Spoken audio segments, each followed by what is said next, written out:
നമസ്കാരം. ഇന്നലെ വലിയ തോതിലാണ് മാപ്രാസ് അല്ലെങ്കിൽ മാധ്യമപ്രവർത്തകർ ഇത് റിപ്പോർട്ട് ഇന്നലെ മിനിയാന്നും 2 ദിവസം കൊണ്ട് വലിയ തോതിലാണ് ഈ തിരുവനന്തപുരത്ത് നടക്കുന്ന ED റെയ്ഡിനെയൊക്കെ റിപ്പോർട്ട് ചെയ്തത്. അത് റിപ്പോർട്ട് ചെയ്ത കൂട്ടത്തിൽ വേറൊരു കാര്യം കൂടെ റിപ്പോർട്ട് ചെയ്തിരിക്കുകയാണ്. വേണമെങ്കിൽ ഞാനൊരു മാധ്യമപ്രവർത്തനത്തിൻ്റെ ഒരു ശൈലിയാണ് പറയുന്നത്. പിണറായി വിജയൻ്റെ വീട്ടിൽ റെയ്ഡ് എന്ന് പറയുന്നതിനേക്കാൾ വീണ വിജയൻ്റെ വീട്ടിൽ റെയ്ഡ് എന്ന് വേണമെങ്കിൽ പറയാം, അല്ലെങ്കിൽ വീണ വിജയൻ താമസിക്കുന്ന വീട്ടിൽ റെയ്ഡ് എന്ന് പറയാം. വേണ്ട, പിണറായി വിജയനാണ് ആ വീട് വാങ്ങിച്ചിരിക്കുന്നത്, അതുകൊണ്ട് പിണറായി വിജയൻ്റെ വീട്. ഓക്കെ, പിണറായി വിജയൻ ഇതിൽ പ്രതിയല്ല. ഇനി അതൊക്കെ പോട്ടെ, അത് പിന്നെ വേറൊരു കൗതുകം. അതിനേക്കാൾ പ്രധാനപ്പെട്ട ഒരു കൗതുകം, ശ്രീകണ്ഠൻ നായർ സാറിൻ്റെ 24 വരെ നമ്മൾ ഡോക്ടർ അരുണിൻ്റെ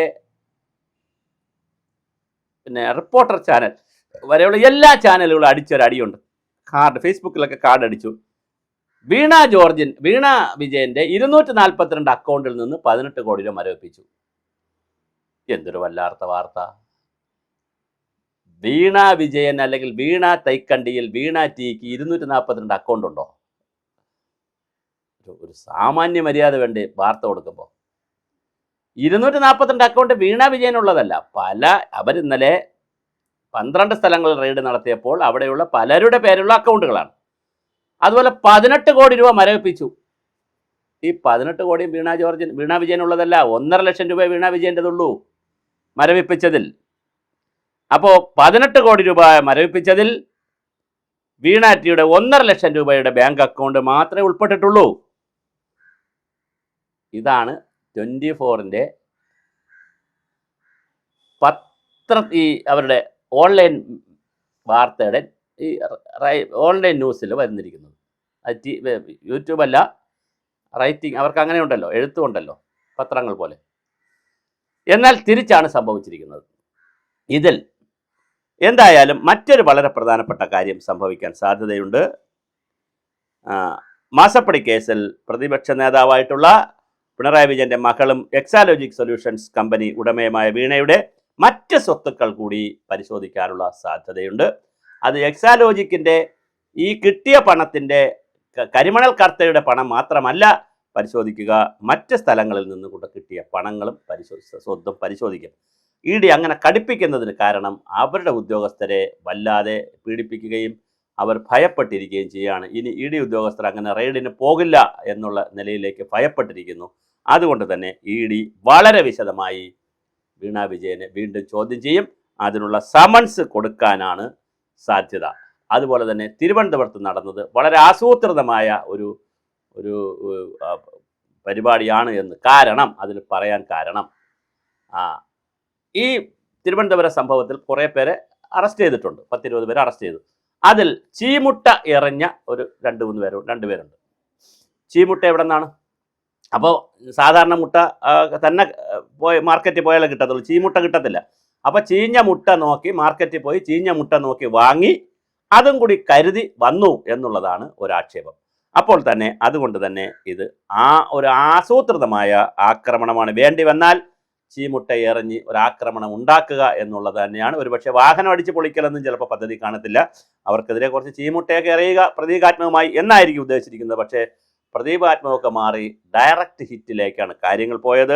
അതുപോലെ തന്നെ പിന്നെ CMRLൻ്റെ കേസ് 14 തവണയാണ് നിസ്സാര കാരണങ്ങൾ ചൂണ്ടിക്കാണിച്ച് ഡൽഹിയിൽ മാറ്റിവെച്ചത്. അതുകൊണ്ട് അതും ഒരു തീരുമാനം വരണം. CMRL ഒന്നുകൂടി ഹൈക്കോടതിയിലും പോയിട്ടുണ്ട്.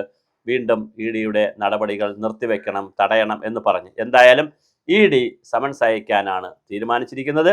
സമൻസ് അയച്ചാൽ അതിനകത്തൊരു അപകടം കിടക്കുന്നത് വീണ വിജയൻ പറയുന്നതും കരിമണൽ കർത്തയുടെ ഓഫീസിൽ നിന്ന് പറയുന്നത് തമ്മിൽ വൈരുദ്ധ്യമുണ്ടെങ്കിൽ EDക്ക് വീണ വിജയനെ അറസ്റ്റ് ചെയ്യാം.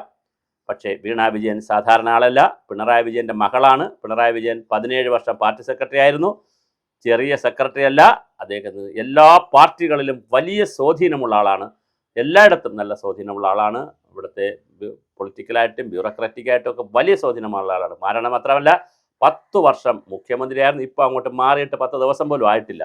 അതുകൊണ്ട് തന്നെ പിണറായി വിജയൻ്റെ മകളെ അറസ്റ്റ് ചെയ്യുമോ എന്നുള്ളത് വലിയ ഒരു ചോദ്യമാണ്. പക്ഷേ EDയെ സംബന്ധിച്ചിടത്തോളം അവർ കടിയേറ്റ സിംഹത്തെ പോലെ അവർ വളരെ കൃത്യമായി അവർ മുറിവേറ്റിരിക്കുകയാണ്. അതുകൊണ്ട് തന്നെ അവർ കാര്യങ്ങൾ കടുപ്പിക്കാൻ സാധ്യതയുണ്ട്. അങ്ങനെ കടുപ്പിക്കുകയാണെങ്കിൽ വീണ വിജയന് സമൻസ് കൊടുക്കുകയും ആ സമൻസിലൂടെ കൃത്യമായ ചോദ്യം ചെയ്യൽ നടക്കുകയും ചെയ്താൽ ഒരു അറസ്റ്റും നമുക്ക് പ്രതീക്ഷിക്കാം. അങ്ങനെയാണെങ്കിൽ കാര്യങ്ങൾ വീണ്ടും കൈവിട്ടു പോകും. വീണ വിജയനെ അറസ്റ്റ് ചെയ്താൽ എങ്ങനെയാണ് CPM തെരുവിലിറങ്ങി സമരം ചെയ്യുക? പിണറായി വിജയൻ അറസ്റ്റ് ചെയ്താൽ നമുക്ക് പറയാം അവർക്ക് ഇറങ്ങി സമരം ചെയ്യും. പക്ഷേ വീണ വിജയൻ അറസ്റ്റ് ചെയ്താൽ അങ്ങനെ ഒരു പ്രതിഷേധം നടത്താൻ പാർട്ടിക്കാർ പുറത്തിറങ്ങുമോ എന്നൊരു ചോദ്യവും വളരെ പ്രധാനമാണ്. അപ്പോൾ സങ്കീർണമാണ് പ്രശ്നങ്ങൾ, അതീവ വെല്ലുവിളിയുള്ളതാണ് എല്ലാവർക്കും. EDക്കായാലും ഗവൺമെൻറ്റുകൾക്കായാലും കേന്ദ്രത്തിനായാലും സംസ്ഥാനത്തിനായാലും CPMനായാലും മുഴുവൻ വെല്ലുവിളി ഉയർത്തുന്ന ഒരു കേസായിട്ടാണ് വീണ വിജയൻ്റെ EDയുടെ അന്വേഷണം മുൻപോട്ട് പോകുന്നത്. കാരണം ഞാൻ ഈ പറഞ്ഞ പോലെ കേരളത്തിൽ ഭരണം മാറിയിട്ട് 10 ദിവസമേ ആവുന്നുള്ളൂ, 2 ആഴ്ച ആവുന്നുള്ളൂ. ഇന്ന് ബഡ്ജറ്റും വരികയാണ്.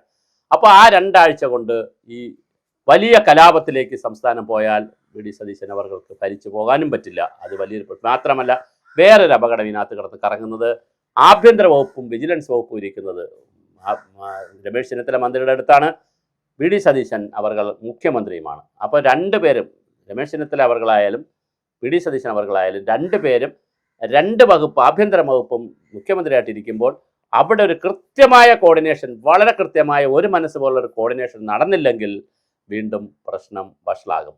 അപ്പോൾ മാത്രമല്ല അവർ രണ്ടുപേരും മുഖ്യമന്ത്രിയാകാൻ കൃത്യമായി മത്സരിക്കുകയും അതിലൊരാളാണ് മുഖ്യമന്ത്രി ആവുകയും ചെയ്തത്.